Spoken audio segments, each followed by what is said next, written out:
Cloudy with a Chance of Meatballs, written by Judi Barrett and drawn by Ron Barrett. We were all sitting around the big kitchen table. It was Saturday morning, pancake morning. Mom was squeezing oranges for juice. Henry and I were betting on how many pancakes we each could eat, and Grandpa was doing the flipping. Seconds later, something flew through the air and headed toward the kitchen ceiling and landed right on Henry. After we realized that the flying object was only a pancake, we all laughed, even Grandpa. Breakfast continued quite uneventfully. All the other pancakes landed in the pan, and all of them were eaten, even the one that landed on Henry. That night, touched off by the pancake incident at breakfast, Grandpa told us the best tall-tale bedtime story he'd ever told. Across an ocean, over lots of huge bumpy mountains, across 3 hot deserts and 1 smaller ocean, there lay the tiny town of Chew and Swallow. In most ways, it was very much like any other tiny town. It had a main street lined with stores, houses with trees and gardens around them, a schoolhouse, about 300 people, and some assorted cats and dogs. But there were no food stores in the town of Chew and Swallow. They didn't need any. The sky supplied all the food they could possibly want. The only thing that was really different about Chew and Swallow was its weather. It came 3 times a day, at breakfast, lunch, and dinner. Everything that everyone ate came from the sky. Whatever the weather served, that was what they ate. But it never rained rain, it never snowed snow, and it never blew just wind. It rained things like soup and juice, it snowed mashed potatoes and green peas, and sometimes the wind blew in storms of hamburgers.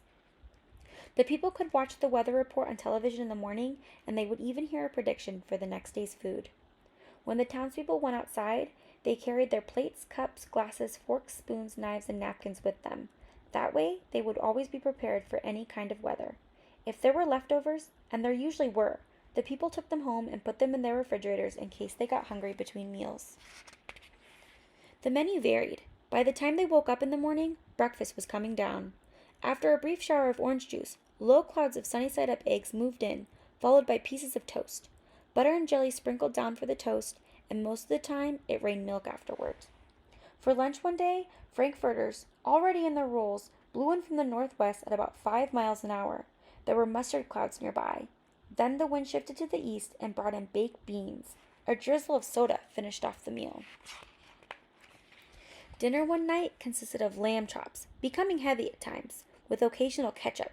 Periods of peas and baked potatoes were followed by gradual clearing, with a wonderful jello setting in the west. The sanitation department of Chew and Swallow had a rather unusual job for a sanitation department. It had to remove the food that fell on the houses and sidewalks and lawns. The workers cleaned things up after every meal and fed all the dogs and cats. Then they'd emptied some of it into the surrounding oceans for the fish and turtles and whales to eat. The rest of the food was put back into the earth so that the soil would be richer for the people's flower gardens. Life for the townspeople was delicious, until the weather took a turn for the worse. One day there was nothing but gorgonzola cheese all day long. The next day there was only broccoli, all overcooked. And the next day there were Brussels sprouts and peanut butter with mayonnaise. Another day there was a pea soup fog. No one could see where they were going, and they could barely find the rest of the meal that got stuck in the fog. The food was getting larger and larger, and so were the portions. The people were getting frightened. Violent storms blew up frequently. Awful things were happening. One Tuesday, there was a hurricane of bread and rolls all day long and into the night. There were soft rolls and hard rolls, some with seeds and some without.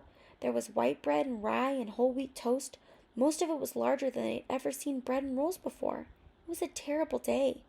Everyone had to stay indoors, roofs were damaged, and the sanitation department was beside itself. The mess took the workers 4 days to clean up, and the sea was full of floating rolls. To help out, the people piled up as much bread as they could in their backyards. The birds picked at it a bit, but it just stayed there and got staler and staler. There was a storm of pancakes one morning and a downpour of maple syrup that nearly flooded the town. A huge pancake covered the school. No one could get it off because of its weight, so they had to close the school. Lunch one day brought 15-inch drifts of cream cheese and jelly sandwiches. Everyone ate themselves sick, and the day ended with a stomachache. There was an awful salt and pepper wind, accompanied by an even worse tomato tornado. People were sneezing themselves silly and running to avoid the tomatoes. The town was a mess. There were seeds and pulp everywhere. The sanitation department gave up. The job was too big. Everyone feared for their lives. They couldn't go outside most of the time. Many houses had been badly damaged by giant meatballs, stores were boarded up, and there was no more school for the children. So a decision was made to abandon the town of Chew and Swallow. It was a matter of survival. The people glued together the giant pieces of stale bread, sandwich style, with peanut butter, took the absolute necessities with them, and set sail on their rafts for a new land.